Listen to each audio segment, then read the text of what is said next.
Sanibonani wey'ngane zakwethu, ake nginibelele phinde futhi nginamukele kwi-channel ehamba phambili i-Radio Inkezo. Mina-ke ngumfeza ngintuthuka Khumalo bathi la Siboni yamagumede phansi kwamhlaba lengala ngiphuma khona. Ngazakwethu-ke makuthi usemusha kuleli khasi zophinde ngicela usubscribe, ungakhohlwa ukukhomenta nokulike kanjalo futhi-ke nokushare okuyikhona okukhulu kunakho konke. Bafethu udaba esiphezu kwalo udaba oluthinta uMakampumpu kanjalo laphana nensizwa umthandeni umfuka amanqele okuyi-ex yakhe laphana sebenengane naye. Namhlanje kusabalala izithombe bendawonye okanye amavidiyo laphana-ke bendawonye. Kuza kamuva nangestatus esifakwe igcikamelisha laphana-ke esifakazela ukuthi ngempela engathi impela ziyakhipha laphana ne-voice note eyayithunyelwe yena uMakampumpu laphana-ke komunye wabangani bakhe esisabelele enkundleni zokuxhumana ezwakalesha ukuthi-ke mangabe ethanda angabuyela kumthandeni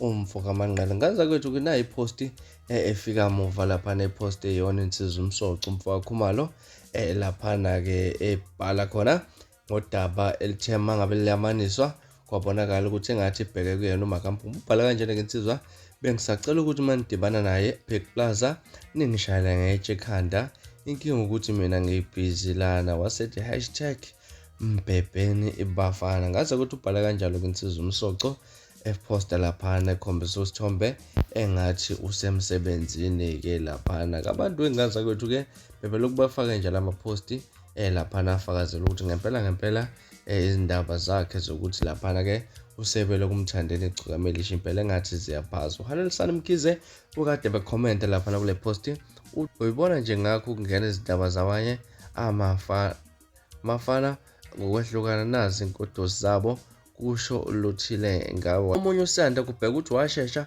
kwakubela umlobelo esefile ubaba wey'ngane laphana. uMakabonge Bongi uthi useyazi uNkabi lona unhloso uthi akayishayanga ushiwe ngoba eselobolile. Ngaza kwethu babhale kanjalo nje abantu esithe bacaphuna kwikhasi la kade kufake khona-ke le nkulumo yakhe laphana umsoco umfuka Khumalo. Wena mhlawumbe kuthini ukwakho ukuphawula ngalolu daba? Ngabe ngempela uMakampumpu usebele laphana kumthandeni usemshila umsoco umfuka Khumalo, okanye mhlawumbe kuphushwa udili okanye kuphushwa into ethile ngalolu daba? Kasihlane comment section nke ngizolakho uvo ngalolu daba.